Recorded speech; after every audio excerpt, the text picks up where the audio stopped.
Okay, so let's get started with anatomy and physiology. So today I first want to introduce just what anatomy and physiology is and how we expect those terms to apply to this lab. So anatomy, this is going to be the study of structures of living organisms, and physiology is going to be the study of functions of particular structures in organisms. So in this lab, we expect you to obviously be able to identify structures on organisms, so identifying the right atrium of the heart, for instance, but we also expect you to understand why and what that structure is actually doing. So why do we have the right atrium of the heart? What is the right atrium of the heart actually doing? So today I want to do first a brief review on just general terms that we'll use throughout the semester, and then we're going to jump straight into the axial skeleton. Okay, so here is just basic planes of section that I will continuously be using throughout the semester along with the other TAs. So here we have three planes on the right screen. So we have frontal, transverse, and sagittal plane. So the sagittal plane is going to be going right down the middle of the body, creating a right and left side of the body. So think of it as like an arrow going right down the middle of the body. Meanwhile, the frontal plane, this is going down and creating a front and a back side to the body. And finally, we have a transverse plane, which is creating a top and bottom section of the body. So that's like what you would see in this image down here in the bottom left corner. This is a CT scan looking at brain structure, and this is taking repeated transverse sections at different levels. So frontal, sagittal, and transverse will be words that we'll continuously use throughout the semester. So I also want to remind everyone that everything that we reference is going to be in anatomical position. So anatomical position is standing erect, hands out with the palms facing forward. And now I want to introduce a few more directional terms. So here are a few cases. I want to also introduce that every time we have one of these terms, that means there's going to be an opposite term. So in the case of superior, which means above, we're going to have a term that means below. So superior and inferior are paired, just like anterior, which means front, and posterior, which means back, are paired. There are two other words that you could use for anterior and posterior. That would be ventral or dorsal. You can think of dorsal as like the dorsal fin on a dolphin that's on its back. So dorsal also means posterior or back. Then we also have medial and lateral. So medial means it's close to the midline. It's close to the center of the body. Lateral means it's going further away from the midline. And then we have proximal and distal. So distal means it's far away. Proximal means it's closer to the center of the body. So distal, the tips of your finger would be distal compared to your elbow. Your elbow would be proximal compared to the tips of your finger. Then we finally have superficial and deep. So superficial means it's on the outside, or it's closer to the outside. So our skin is our most superficial organ. Meanwhile, our deep organs like our intestines, these are deep compared to the skin. Okay, so here are just a few examples that I want to run through. So we have the first one. I'll just have a few second pause so that you can try to answer these on your own. So first, the cranium is blank to the pelvis. So the cranium is superior to the pelvis. Our cranium is our skull. Our pelvis is where our hips are. Number two, the toes are the most blank portion of the foot. This is similar to the fingertip example I gave. So the toes are the most distal portion of the foot. Number three, Spock moves his fingers blank when he holds up his hand and says, "Live long and prosper." So he's moving them away from the midline. So he is moving his fingers laterally. He's moving them away from the center.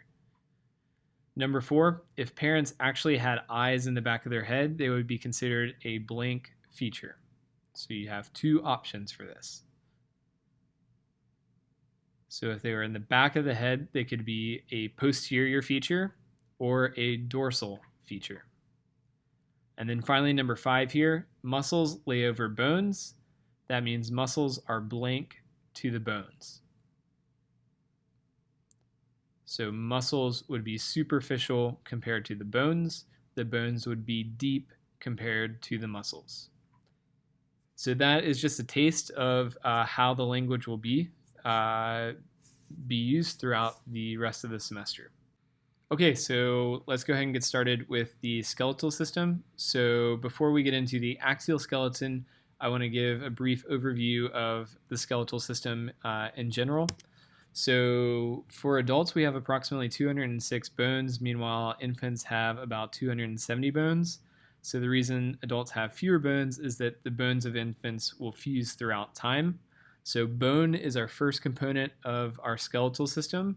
The second component will be cartilage. So this is a soft connective tissue.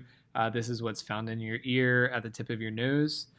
We also have ligaments. We'll cover a few ligaments in the next lab when we're looking at the ACL, the PCL, the MCL. Ligaments are connective tissue that connects bone to bone. And then finally, we have joints. So a joint is just when two bones meet, when two bones come in contact with each other.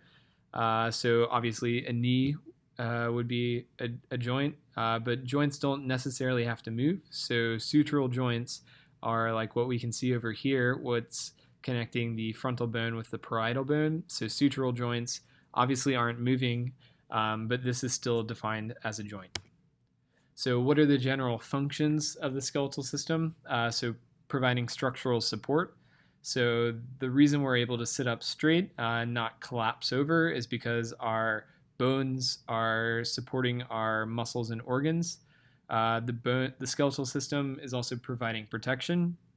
So the perfect example here is the cranial bones protecting the skull, similar to a helmet. The skeletal system is also essential for movement. So all of our skeletal muscles are actually pulling on our skeletal bones so that we can actually move around. The skeletal system is also essential for mineral storage and blood cell production, but we're not going to really focus on those features in this lab. So here are two primary divisions, our axial skeleton and appendicular skeleton. So our axial skeleton is what we're going to focus on this week, consists of approximately 80 bones, consists of the skull and the associated bones with the skull, the vertebral column, and then the thoracic cage. Meanwhile, the appendicular skeleton, which we're going to cover next week, has 126 bones, contains two girdles, the pectoral and pelvic girdle, and then the upper and lower limbs. So here we're going to go ahead and get started with the axial skeleton, looking at the cranial and facial bones, and then eventually the vertebral column and the thoracic cage. So here we have a lateral view of the cranial bones. So cranial bones, we're going to define these as bones that will directly protect the brain. So we have one frontal bone, two parietal bones, one occipital bone in the back. So where the occipital lobe will be in the brain, we have two temporal bones where the ear is, and then one sphenoid bone and one ethmoid bone. So this is one view. Here we have a sagittal section. So remember, this is like the arrow going through the body, dividing left from right. So now we can again see the frontal bone and parietal bone. Part of the occipital bone is now visible, and we can see the inside of the temporal bone. Much more of the sphenoid bone is now visible, and same thing with the ethmoid bone. So the ethmoid bone, this is going to be dividing left and right nasal cavities. And now we're looking at a superior view. So we have the frontal bone in the front, and the ethmoid bone is actually protruding through the frontal bone. You can see the sphenoid bone much more clearly now. This kind of looks like a bat or a butterfly sitting right in the center of the skull. the parietal bone on the side, and now the temporal bone is much more visible from the superior view. And now you can see the occipital bone where it's going to have the big foramen magnum, allowing the brainstem to leave the body, or leave the skull. And then finally, an inferior view. So now we're looking at the skull with the mandible removed, so the lower jawbone has been removed. You can see much more of the occipital bone now, and again, you can see the sphenoid bone quite well and temporal bone. But now the parietal bone has almost completely disappeared, along with the ethmoid and frontal bone. And finally, we have cranial sutures. So these are where cranial bones have actually formed joints with one another. So the first one to highlight is called the coronal suture. So this is running on the crown of the head. This is connecting the frontal bone with the two parietal bones. The next suture is going down the sagittal plane, which is named the sagittal suture, fusing the two parietal bones together. Then we have the squamous suture on the side, fusing the parietal bone with the temporal bone. And then finally, the lambdoid suture in the back, which will connect the occipital bone with the two parietal bones. Before we have sutures, infants have fontanelles. So fontanelle is simply a soft spot where bone has not begun to form. So this would be the biggest soft spot, the frontal fontanelle, but there are several other fontanelles that are present.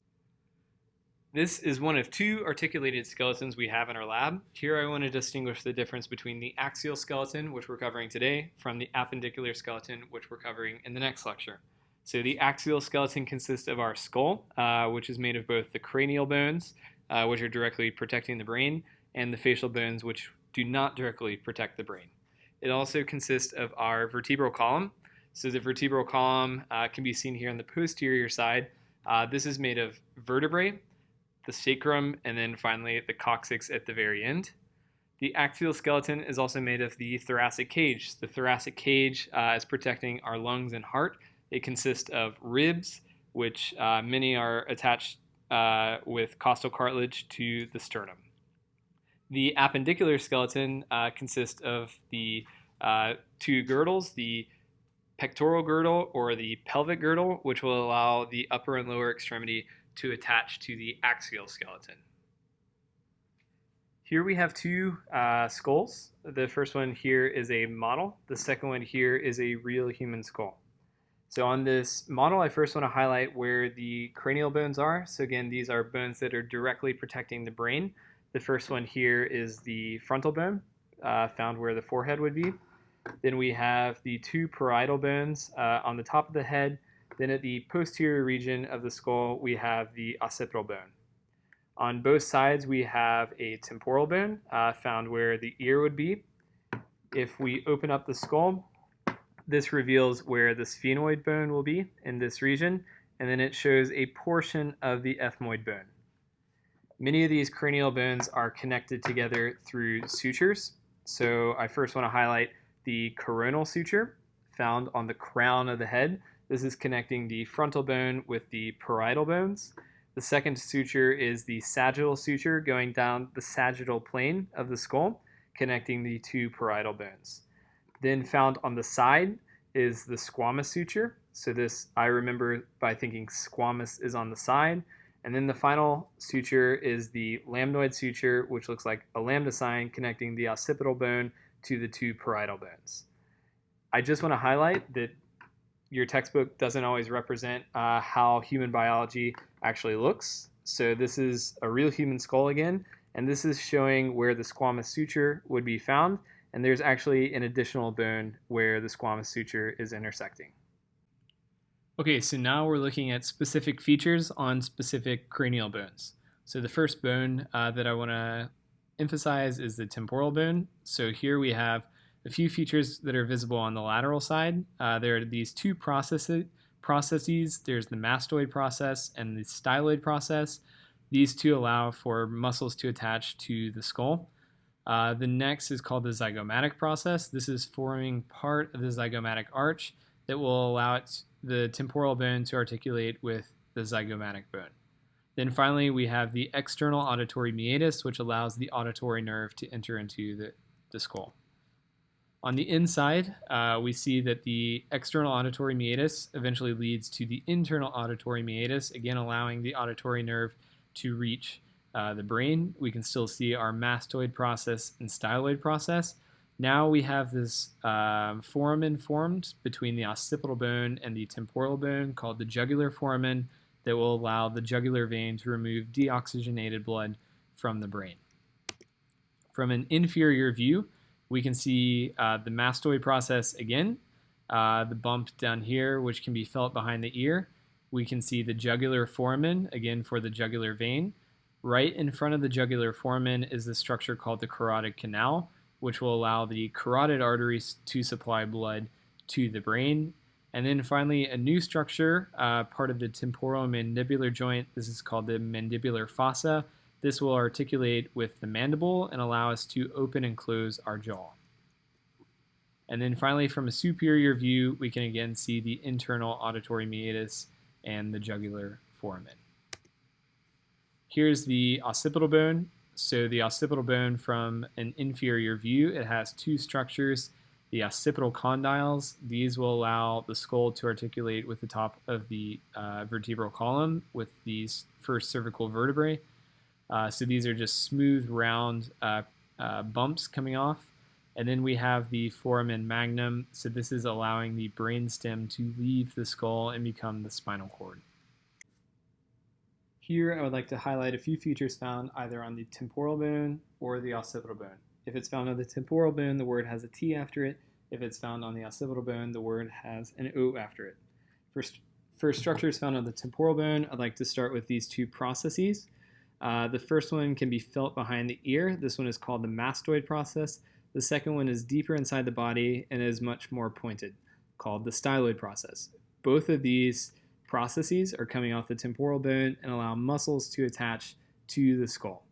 The next process can be found right here, called the zygomatic process. So there is a faint line dividing the zygomatic bone from the temporal bone. This is actually a joint, and on the side of the temporal bone, we have the zygomatic process. The next feature is this passageway right here called the external auditory meatus, allowing the auditory nerve to enter into the skull. The other side of that passageway can be seen on the inside of the skull, and this is called the internal auditory meatus, again allowing the auditory nerve to enter into the skull and reach the brain. The next two features can be found on the inferior view of the skull. So here we have the carotid canal, allowing the carotid artery to deliver oxygenated blood to the skull. The next structure can be found right behind that, called the jugular foramen, allowing the jugular vein to remove deoxygenated blood from the brain. And this can actually be seen from a superior view. So the coffee stirrer is currently going through the jugular foramen. The final two features can be found on the inferior view of the skull. The first one is they are both on the occipital bone. The first one are these two bumps right here called occipital condyles. These allow the occipital bone to articulate with the first cervical vertebrae. The second feature is this large passageway right here called the foramen magnum, allowing the spinal cord to enter into the skull and become the brainstem. So now we're looking at the ethmoid bone. So the ethmoid bone is this bone that's found deep within the skull. It's still classified as a cranial bone. You can see where it's positioned on this image on the right. So it's actually forming the medial side of the two orbits of the eye. Here are a few structures on the ethmoid bone. So first is this structure called the perpendicular plate. So this is one of the components of the nasal septum. So this is going to divide right from left nasal cavity. Also, you have the ethmoidal sinuses. So we don't have a model in the lab that shows an ethmoidal sinus, but you can see these air pockets which are found within the ethmoid. And then at the top of the ethmoid, there's this horizontal plate called the cribriform plate that will have tiny little holes in it called olfactory foramina that will allow olfactory nerves to pass through the ethmoid and reach the brain. And then finally, there's this crista galli, which is the most superior structure on the ethmoid.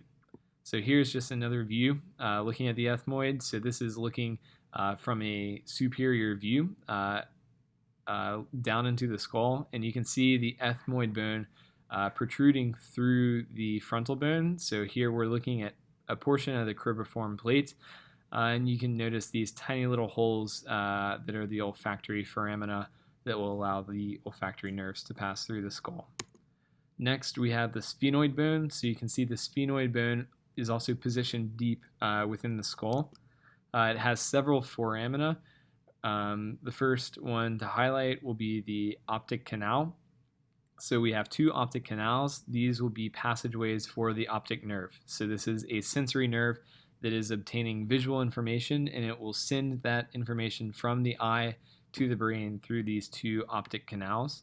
The next two foramina are the foramen rotundum, which are these two right here, and then the foramen ovale.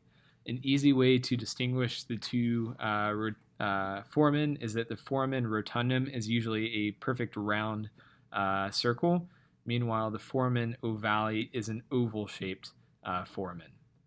And then the final structure here is the sella turcica. So this is a structure found on the sphenoid bone that is going to protect the pituitary gland. It has this name because it translates to the Turkish saddle. So this is what will, again, protect our pituitary gland.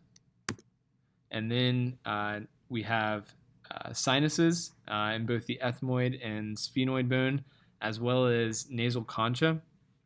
So the sinuses, these are going to be air pockets within a bone. So these do a few things. They lighten the bone. So by having a hollow structure, this is going to decrease the density of the bone.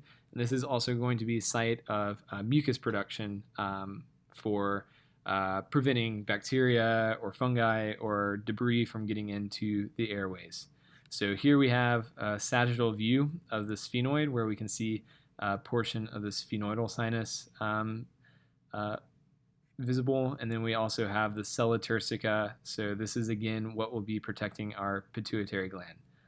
And then we have these nasal concha. So we're going to have nasal concha on both the right and left nasal cavities. So these are going to be structures that will be then covered with mucus. So this is going to humidify the air and warm the air as we inhale it into the respiratory tract.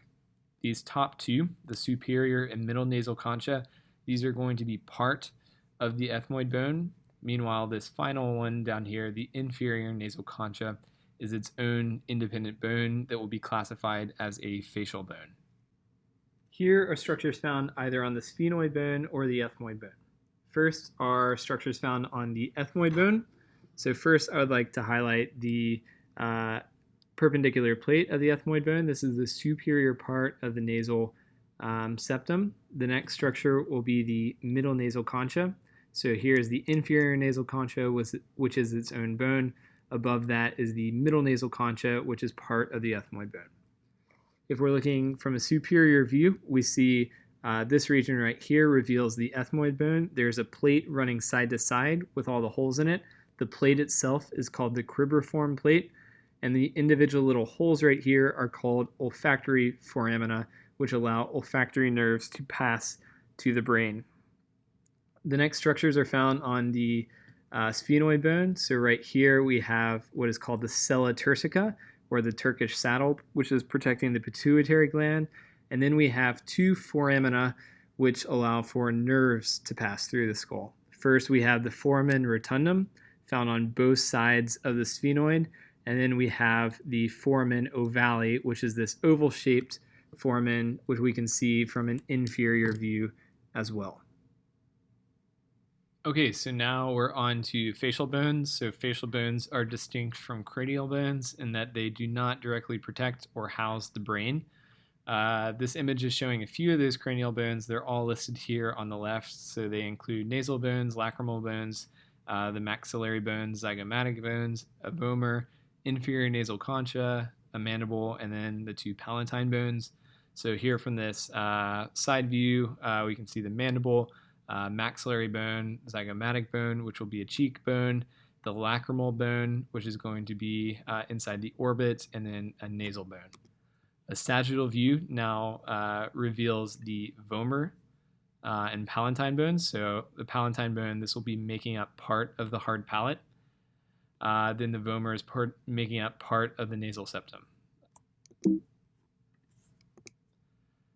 So here we see an inferior view with the mandible removed, and we can see now the palatine bones and the maxilla. So these will both make up the hard palate, as well as the vomer and zygomatic.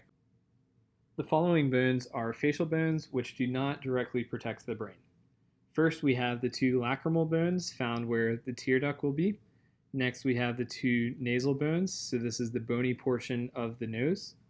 Inside the nasal cavity, we can see the inferior nasal concha. So again, this is its own bone, unlike the middle and superior nasal concha. Next, we have the two zygomatic bones, making up the two cheekbones.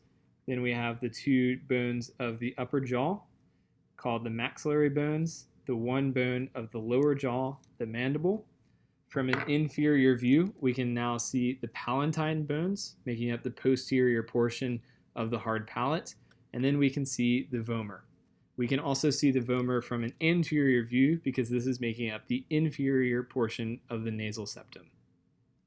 So now we're looking at distinct features that are found on facial bones. So here we're looking at a maxilla. So we have two maxillary bones. They both have alveoli. So these will be the tooth socket that a tooth will sit in. The maxillary bones also have structures called palatine processes. So these are projections coming off the maxillary bones that are forming a portion of the hard palate, but not the entire hard palate. For the mandible, like I said, they also have alveoli to hold teeth.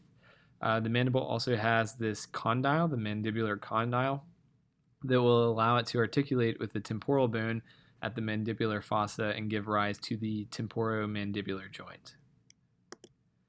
So here is our hard palate. So the hard palate is going to be made of two palatine bones and two palatine processes. So please recognize that it's made of two types of bones, both maxillary bones and palatine bones. And now for the nasal septum, this is going to divide right from left nasal cavity. It's made of two bones as well. Here it's made of the vomer, forming the inferior portion of the nasal septum, and the perpendicular plate making the superior portion of the nasal septum. And generally the articulation between these two bones is what is broken whenever someone has a broken nose or deviated septum. Here we have one of our models from the lab where we've tried to draw out and highlight where the different bones would be that make up the orbit. So the orbit is made of both cranial and facial bones. So the cranial bones that make up the orbit are the frontal, sphenoid, and ethmoid bone. And then the facial bones that make up the orbit are the maxillary bones, the zygomatic, lacrimal, and palatine bones. So these all give rise to this crater-like structure that will allow for protection of the eye. At the back of the orbit, there are several passageways to allow nerves and blood vessels to reach the eye. So two of these structures are called orbital fissures. So we have the inferior orbital fissure on the bottom and superior orbital fissure on the top. And then this is showing where the optic canal will be. In the next video, I'll show where the optic canal actually is in another skull. And then finally, we have the paranasal sinuses. So this is showing where those paranasal sinuses will be located. They're found in three cranial bones, so the frontal bone, sphenoid, and ethmoid bone, and then the maxillary bone. So these are all air-filled cavities that will lighten the bone and give rise to mucus production. Here I would like to talk about features found on the maxilla and mandible, as well as features that make up the nasal septum and hard palate. Starting with the hard palate can be found at the roof of the mouth. It is made of two posterior bones, two palatine bones, and two anterior bones, two maxillary bones. These are specific regions or processes coming off the maxillary bones. These are called palatine processes. You can collectively think of the hard palate as a math equation, which would read 2 palatine bones plus 2 palatine processes equals 1 hard palate. The next set of features to talk about are alveoli. A single alveolus is a tooth socket. When you have multiple tooth sockets, you have alveoli. So you have mandibular alveoli on the bottom and maxillary alveoli on the top jaw. The next feature to talk about is the condylar process of the mandible. So this is making a portion of the temporomandibular joint. So this would be our condylar process. And this allows us, when it articulates with a temporal bone, to open and close the jaw. The final feature to talk about is the nasal septum. So the nasal septum is dividing left and right nasal cavity. The inferior portion of the nasal septum is made of the vomer. The superior region of the nasal septum is made of the perpendicular plate of the ethmoid. So again, this can read as a math equation where you have the 1 vomer plus 1 perpendicular plate equals 1 nasal septum. Here I am discussing the orbit and paranasal sinuses. The orbit is where the eye is found. It consists of both cranial and facial bones. Several passageways in the posterior region of the orbit allow for both blood and nerves to reach the eye. 2 of these passageways are orbital fissures. So here we have the inferior orbital fissure, and above that would be the superior orbital fissure. There's also the optic foramen or optic canal. This allows the optic nerve to reach the eye. So this can also be viewed from a superior view. So you have 2 optic canals where the optic nerve will pass through. Next, I'd like to discuss the 4 paranasal sinuses. So this model is made to reveal paranasal sinuses. So first, it's cut through the frontal bone to reveal a pocket of air. This is the frontal sinus.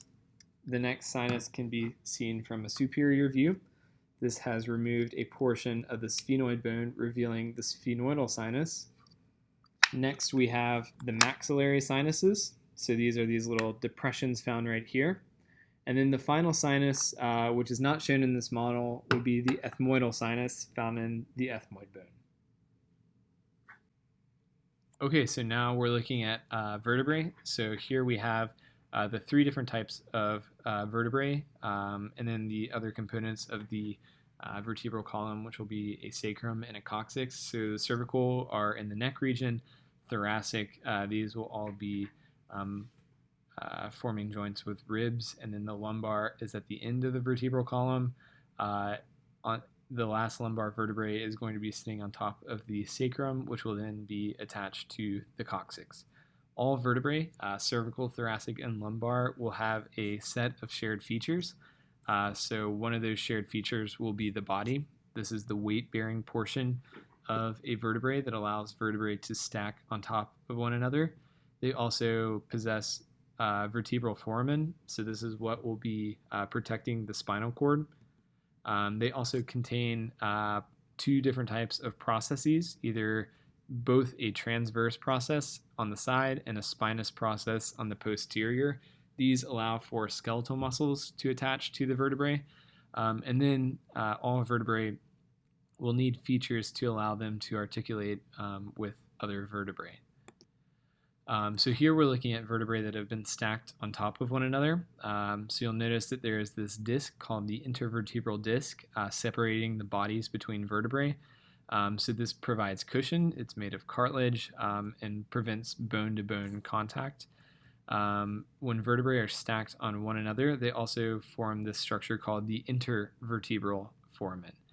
So this is different compared to the vertebral foramen. So the intervertebral foramen is a new foramen that allows spinal nerves to leave the spinal cord, which will be housed in the vertebral foramen and leave to innervate additional tissue.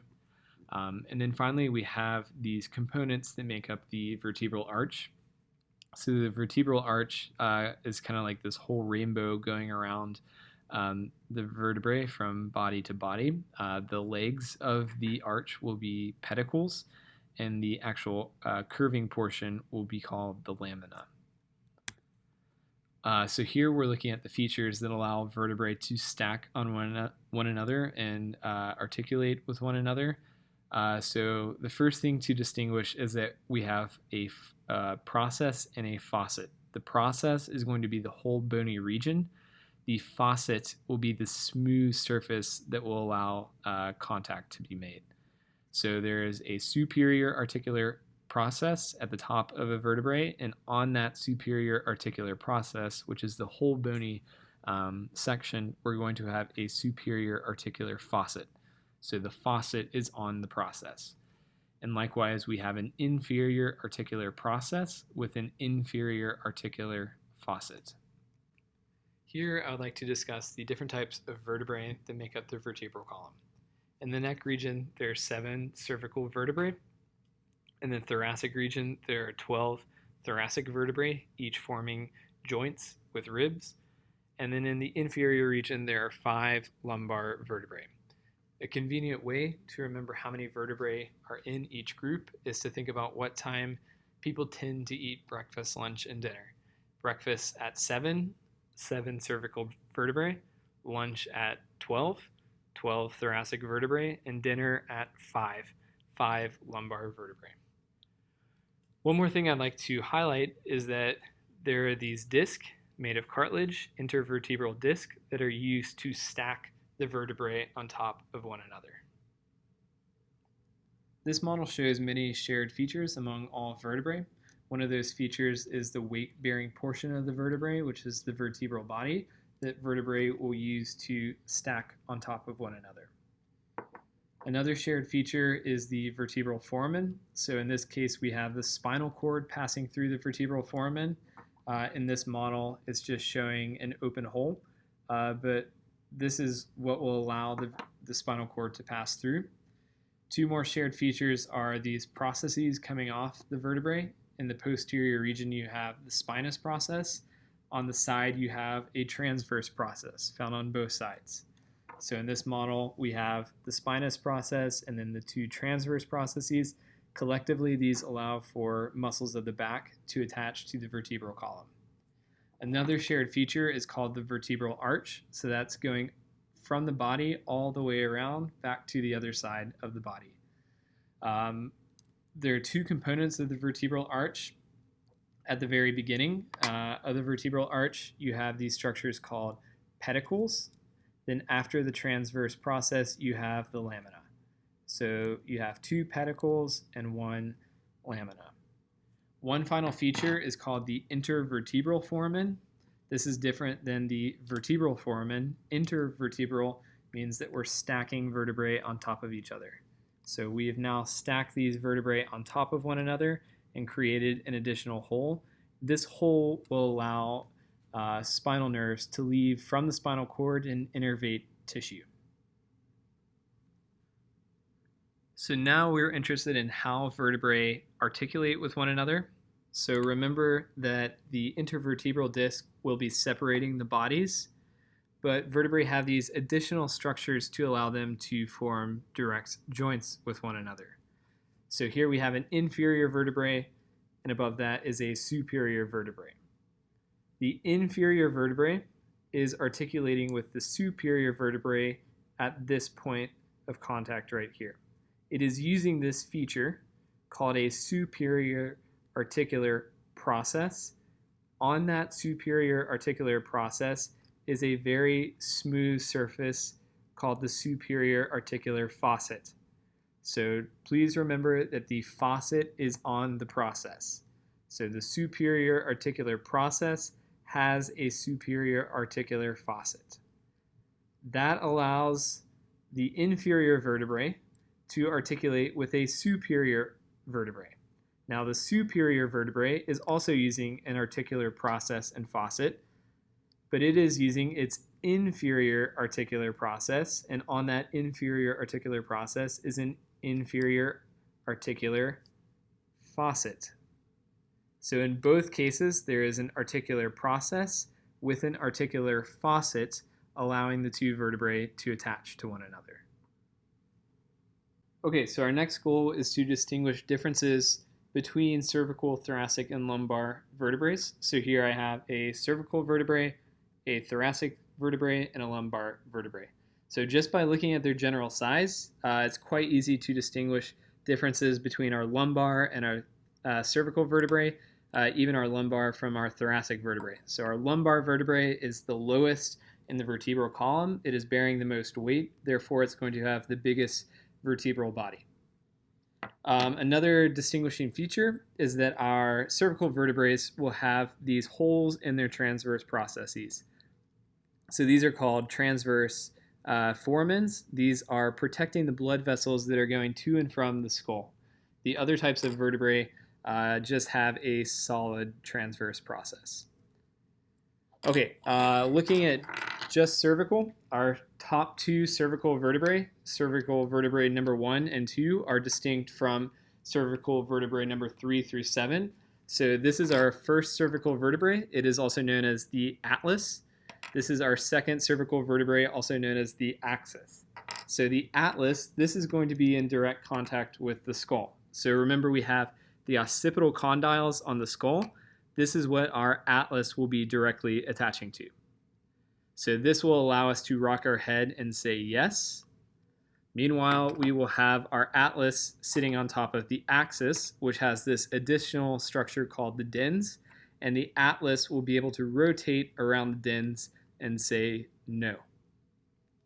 Another structural difference between cervical vertebrae, thoracic vertebrae, and lumbar vertebrae is that our thoracic vertebrae have to be able to articulate with ribs.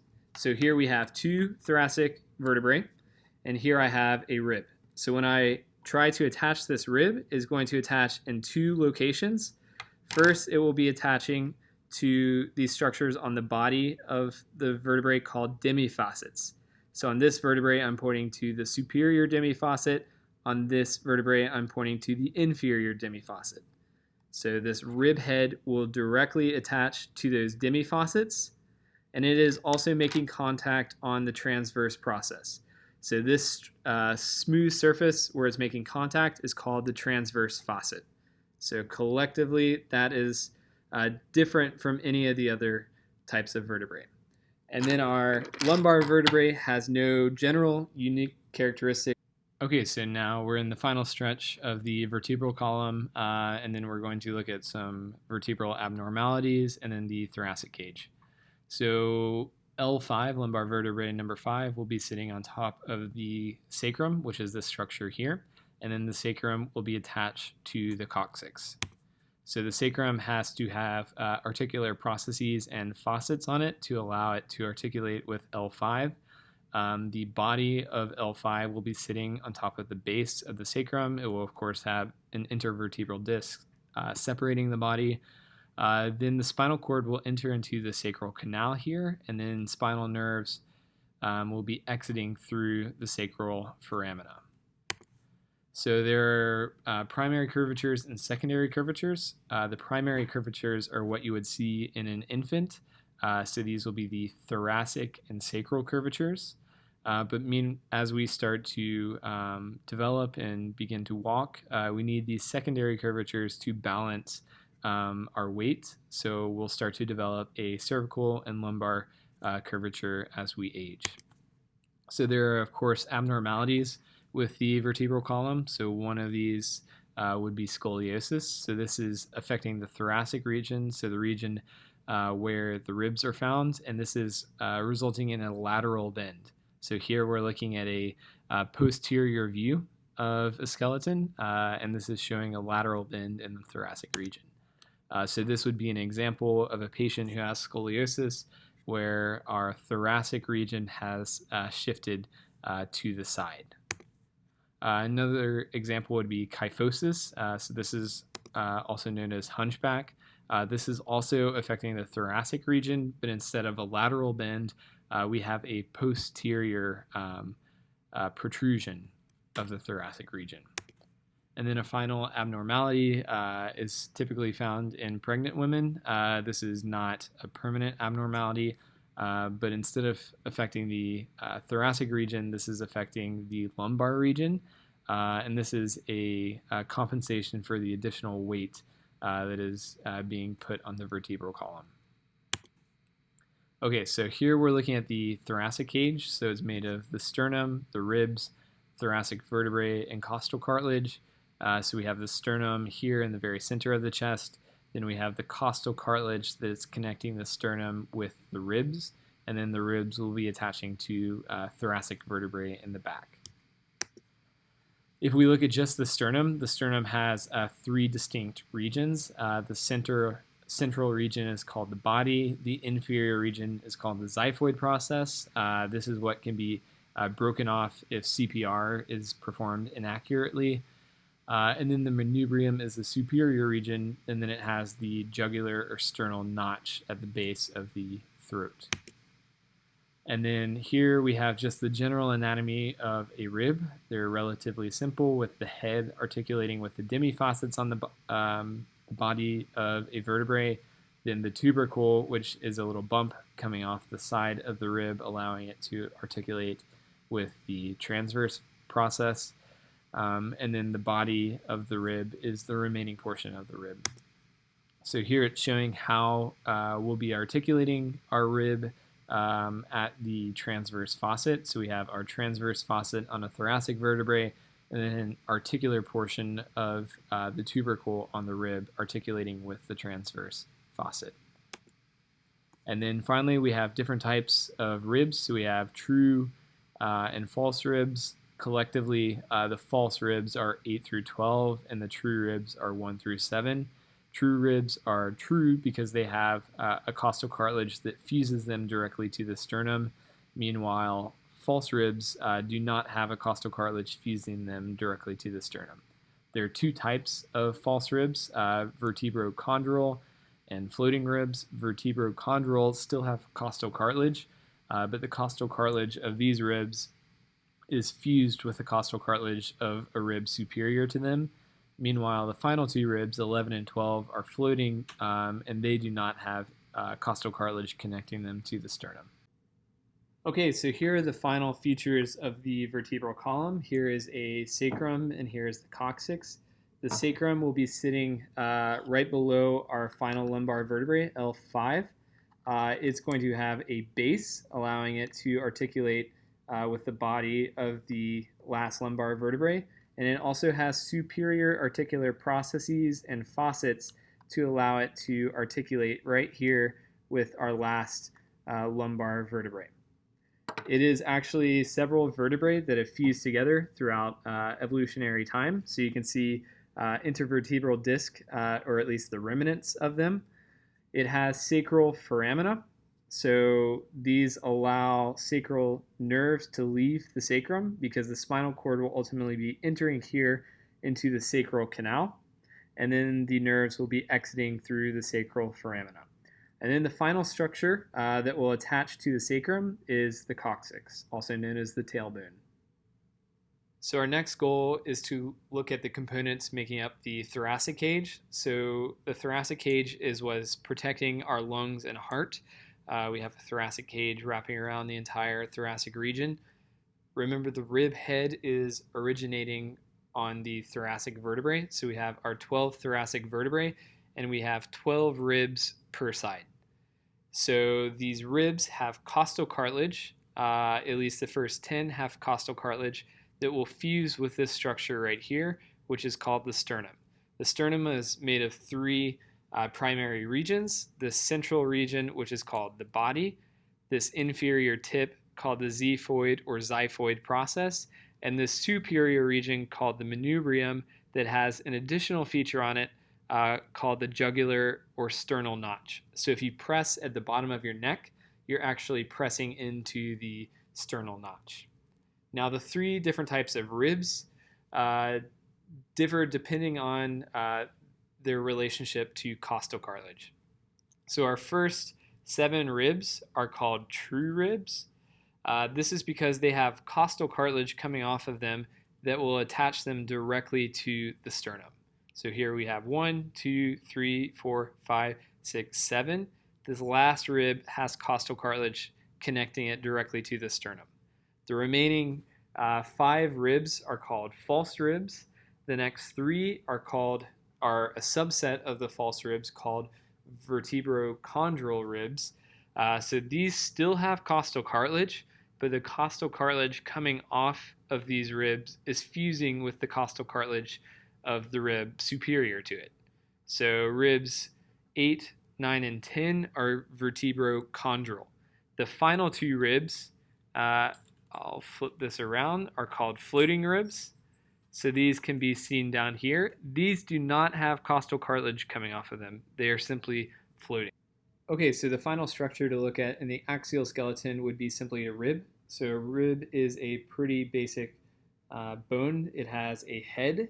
It has a little bump coming off the side called the tubercle, and then the remaining portion of the rib is called the body. So on this tubercle, there's going to be an articular portion that will allow it to attach to the transverse facet on a thoracic vertebrae. So remember, our rib head is attaching to both a superior and inferior demifacet on the body of a thoracic vertebrae, and then our articular portion on the tubercle will be attaching to a transverse facet.